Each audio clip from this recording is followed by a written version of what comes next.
All right, here's section 5.4, compound inequalities. We've already worked on inequalities. We know how to solve them. We know how to graph them. We've done one step, two step. We've reversed the sign when we multiplied and divided by a negative. Well, now this is what a compound inequality looks like.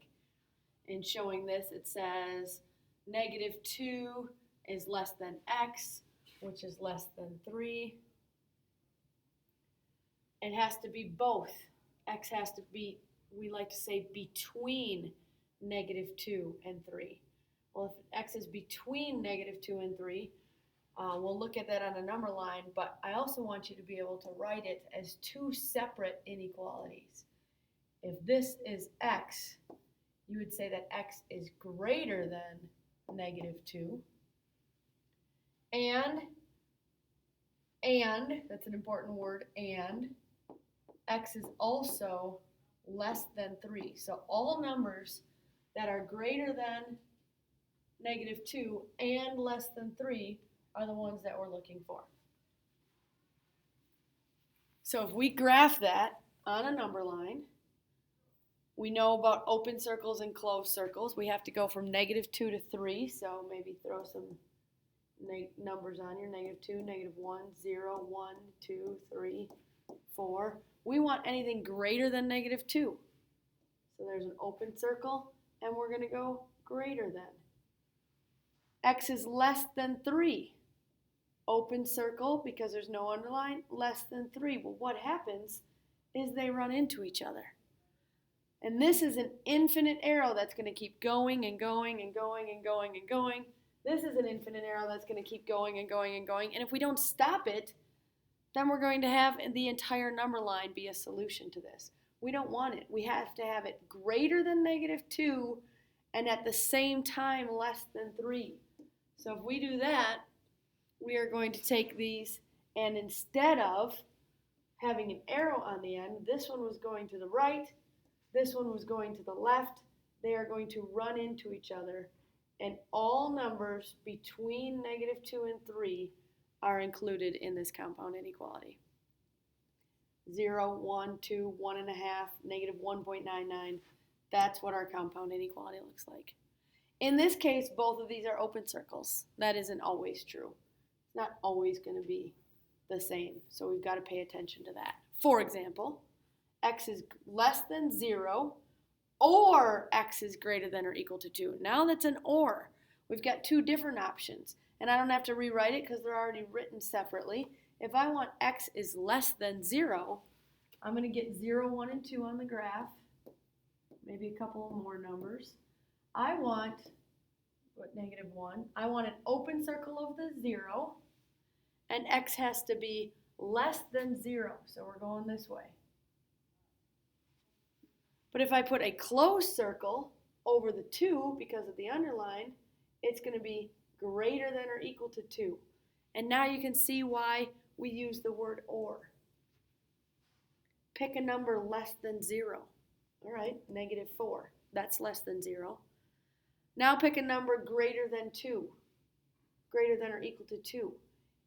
You can't say that number negative 4 is less than 0 and at the same time is greater than or equal to 2.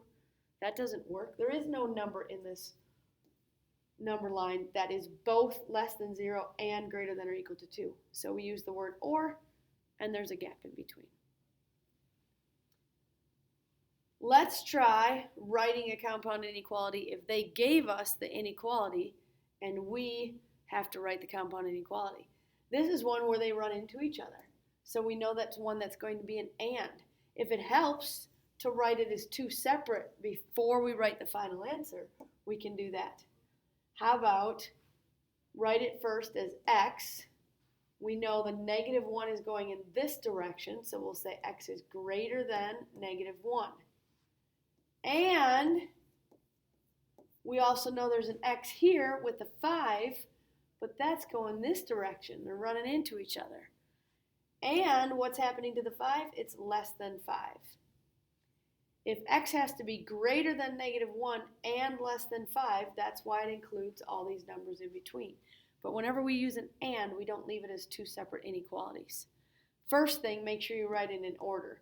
The negative 1 is the smaller number, so it comes first. 5 is the larger number, so it comes last. X is between them, and we'll use variable x pretty much nonstop. X is less than 5, but it's greater than negative 1. If we go back to the elementary school days of alligators, the alligator's eating the x in both of these. Both of these are pointing the same direction, but that says x is greater than negative 1 and x is less than 5. Excuse me. Next one.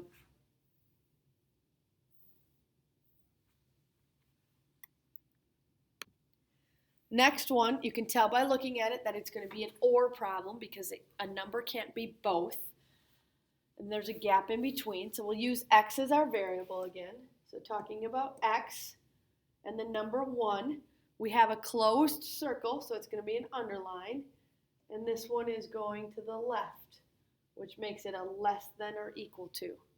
So x could be less than or equal to 1, or x could be, and this one's going to the right, which makes it a greater than. X could be greater than 3.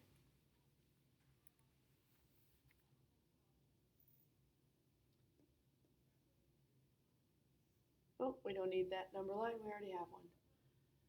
So either you're going to have a compounding inequality that you have to graph and an or you're going to have a compounding inequality that they gave you the graph and you have to write the compound inequality. Now let's see if we can do it with words. Again, pause the video anytime you need to slow me down. Translate the verbal phrase into an inequality, then graph the inequality. It says all real numbers, that's where our x comes from, our variable, that are less than negative 1. Less than negative 1. Or all real numbers. Let's put an x in front of that. Or, back to the statement, all real numbers that are, so here's all real numbers that are greater than or equal to, so greater than or equal to the number 4. Make sure when you write this you have the smaller number first, which we do, negative 1. X is less than negative 1, or x is greater than or equal to 4. We're going to graph that. X is less than negative 1, or x is greater than negative, or 4. We'll go negative 1, 0, 1, 2, 3, 4, 5, whatever you need. Less than negative 1, open circle. Going to the left. I could put a negative 2 there.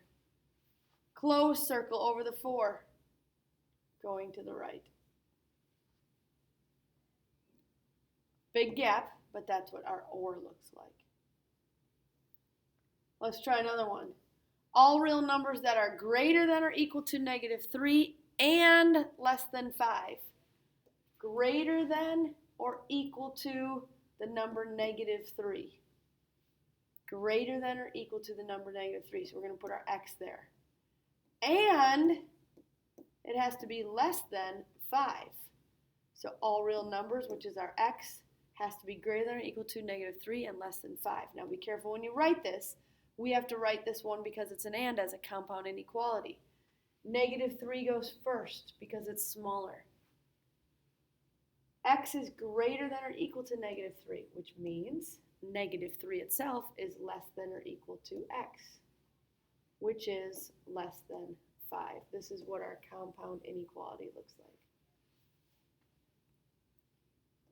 What do we do from there? Go ahead on the number line. Negative 3, negative 2, negative 1, 0, 1, 2, 3, 4. I didn't fit it, but I have a smart board, so I can just move these all over. And 5. Less than 5 is going this way. Greater than or equal to negative 3 is going this way. They run into each other, and there is your number line.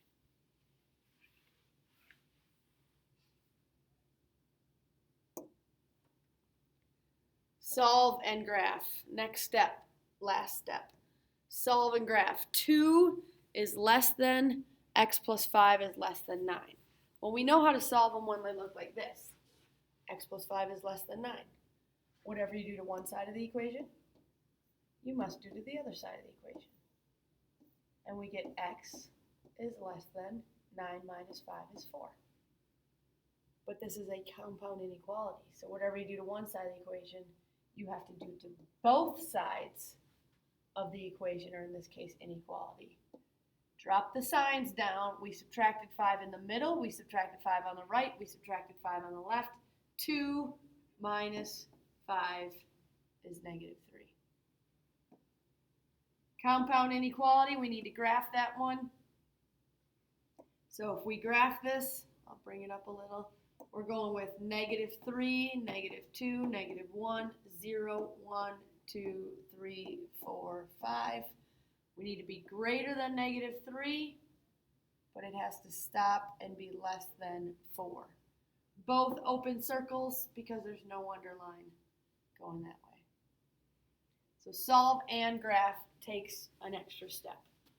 We have to solve it first, then graph it. Let's try another one. Solve and graph.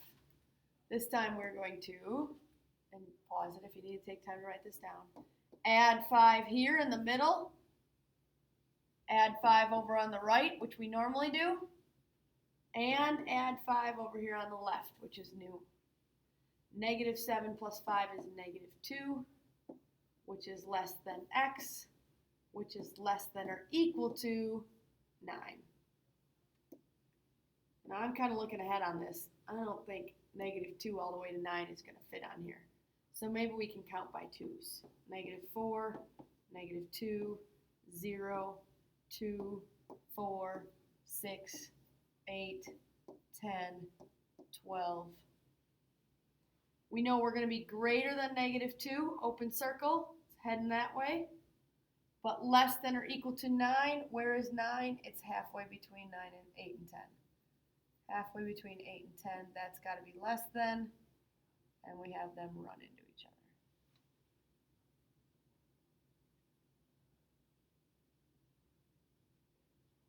Couple more problems like that. This one has a double whammy, and it's not just a one-step solving, it is a 2. Write this problem down. First step, as always, we do inverse of adding and subtracting first. We always get rid of any addition and subtraction first. Whatever you do on one side of the equation, you got to do on the other and the other. So we're sitting at 6 is less than 2y is less than or equal to 6. Nope, where did I get 6? 24 minus 4 is 20. Divide by 2 so that we get y all by itself. But if you divide by 2 in the middle, you have to divide by 2 on both sides. 6 divided by 2 is 3. Keep your less than sign, keep your less than or equal to sign, and 10. We need 3, 4, 5, 6, 7, 8, 9, 10. I think that should fit.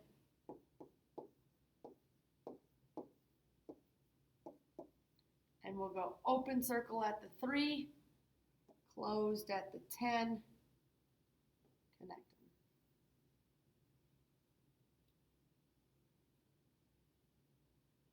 We'll do one more just in case. Do you remember what we have to do when dividing by a negative, multiplying or dividing by a negative? Write this problem down. It is a 2-step problem. We are going to subtract 2 to get the x by itself. Isolate the variable. Minus 2 over here, we get 3. Drop down the less than sign. Drop down the negative x. Drop down the less than sign. Don't forget to subtract negative 2 over here also. Negative 6 minus 2 is negative 8. And here we go. You can't have a negative x, which means you got to divide by negative 1. Dividing by negative 1 cancels that out and has your x. Divide by negative 1. 3 divided by negative 1 is negative 3. Divide by negative 1. Negative 8 divided by negative 1 is positive 8. But the rule is, whenever multiplying or dividing by a negative, you must reverse the signs. Now we have 2 of them. Flip them both. But this doesn't make any sense. Why would we put the 8 first? 8 is smaller than, or 8 is bigger than negative 3. This isn't written in order. So now we have to take this entire compound inequality and write it properly by putting the negative 3 first, switch this greater than sign to a less than, so that it is still pointing at the negative 3. X is greater than negative 3 if you read it backwards, but x is less than 8. Subtract, divide by negative, flip the sign, rewrite it in order. Not horribly long process, just a little bit complicated in not forgetting to divide by negative and then writing the order. Okay, I'm going to go with even numbers probably here again. So even numbers, I'll go with negative 4, negative 2, negative 1, 0, 2. Oh, what did I do? Why did I put a negative 1 in there? We'll go 0, 2, 4, 6, 8, 10, 12. Can you see that? I might have cut it off a little. Let's see if I can scroll up. Negative 3, which is halfway between negative 4 and 2, is an open circle. 8 is an open circle, and we connect in between. That's it on compound inequalities.